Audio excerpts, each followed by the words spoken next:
Kesalahan teknis, ratusan TPS di Indonesia lakukan pencoblosan ulang. Naskah ujian nasional di sejumlah daerah ditemukan rusak.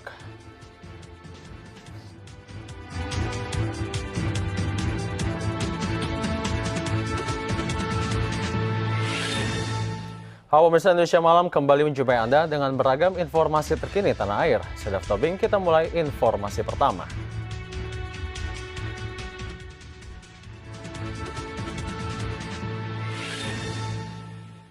Pemirsa, pelaksanaan pemilu legislatif lalu, Desa Benteng di Kabupaten Bogor, Jawa Barat sempat menjadi perhatian. Saat pelaksanaan pemilu ditemukan ribuan surat suara telah dicoblos. Hari ini 22 TPS di Desa Benteng menggelar pemilu legislatif yang kemarin sempat tertunda.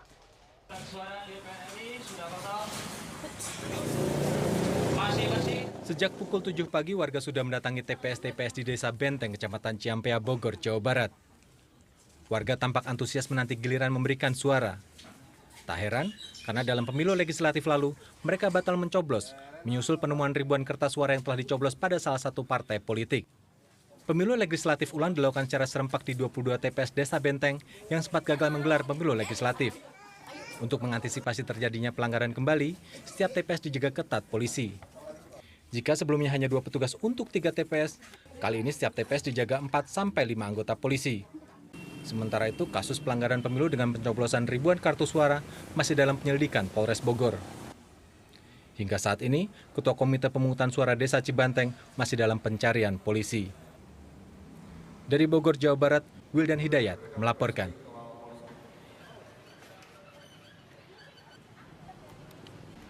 Sementara di Kota Tangerang, Banten, pemilu legislatif ulang di Kecamatan Tanah Tinggi justru sepi. Antusiasme warga yang kurang diduga akibat minimnya sosialisasi.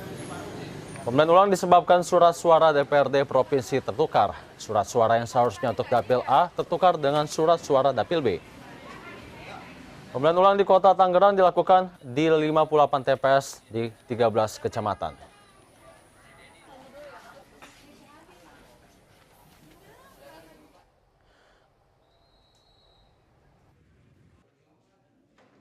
Berbeda dengan di Tangerang, warga Sukabumi, Jawa Barat justru antusias mengikuti pencoblosan ulang. Pencoblosan ulang dilakukan di 94 TPS. Pencoblosan ulang dilakukan akibat tertukarnya kertas suara caleg DPR RI.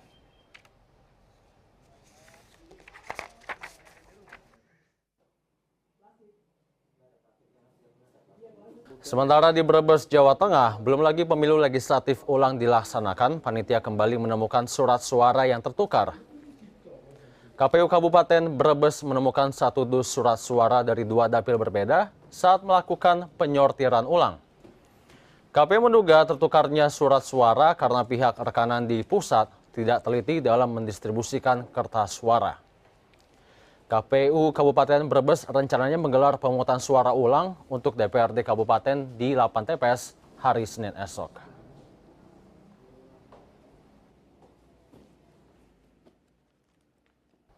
Komisi Pemilihan Umum menilai proses pemilu legislatif ulang di sejumlah wilayah berjalan lancar. KPU menyatakan sedikitnya 591 TPS di Indonesia harus melakukan pencoblosan ulang karena kesalahan teknis surat suara yang tertukar. Komisioner KPU Arief Budiman melihat langsung pelaksanaan pemilu legislatif ulang di TPS 15 Kalirungkut, Surabaya, Jawa Timur, Minggu siang. Arief mengakui tertukarnya surat suara sehingga harus dilakukan pemilu ulang adalah kesalahan teknis akibat mepetnya waktu antara penyortiran dan pencoblosan surat suara. Arief menegaskan kesalahan penyortiran persentasinya sangat kecil. Sejauh ini tidak ada permasalahan, logistik bisa dipenuhi, ya. Personil juga sudah siap semua. Bahkan di Lampung yang pemungutan suara ulangnya dilaksanakan tanggal 10, itu partisipasinya meningkat dari 87% menjadi 97%. Arief menyatakan pemilu legislatif ulang terpaksa dilaksanakan di 591 TPS di Indonesia. Namun menurut Arief, pemilu ulang tidak akan mengganggu jadwal dan batas waktu yang telah ditetapkan KPU Pusat. Sementara di Jawa Timur sendiri terdapat 8 wilayah yang harus mencoblos ulang, yakni Surabaya, Gresik, Lumajang, Nganjuk, Ngawi, Banyuwangi, Kabupaten Mojokerto, dan Sumeneb. Dari Surabaya, Jawa Timur, Yuda Prawira melaporkan. Pemirsa, meski hampir semua partai politik telah mengusung calon presidennya masing-masing, namun berdasarkan hasil hitung cepat, diketahui tidak ada satu partai politik pun yang dapat mengusung sendiri calon presidennya pada Pilpres Juli nanti. Parpol yang telah memiliki calon presiden masih membutuhkan dukungan koalisi dengan partai-partai lainnya.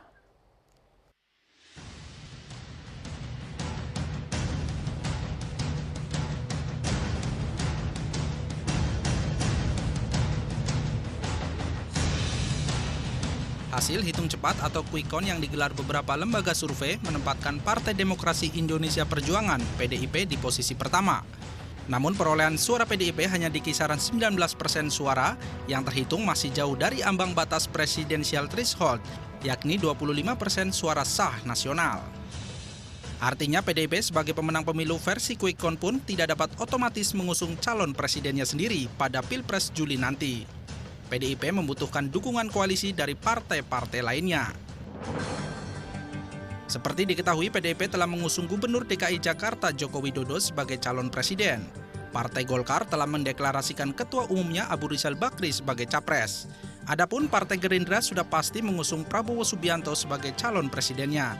Sementara Partai Hanura tetap mengusung pasangan Capres-Cawapres Wiranto Haritanu Sudibyo atau WinHT.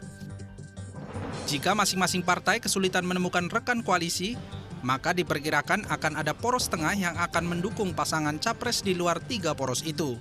Jadi diperkirakan akan ada 4 poros capres yang akan bertarung dalam Pilpres nanti.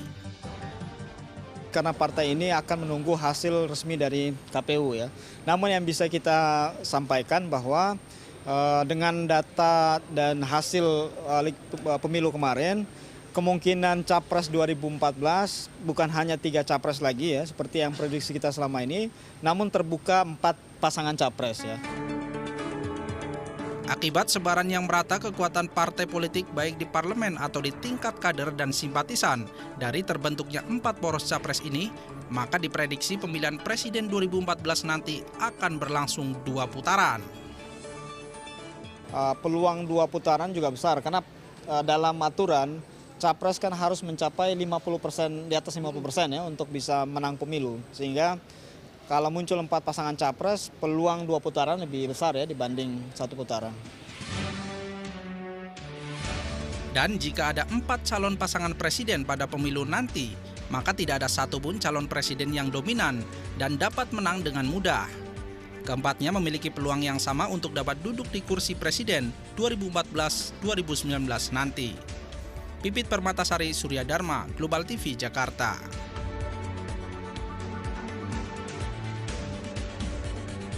Jumlah informasi lain masih akan hadir sesaat lagi, tetaplah bersama kami.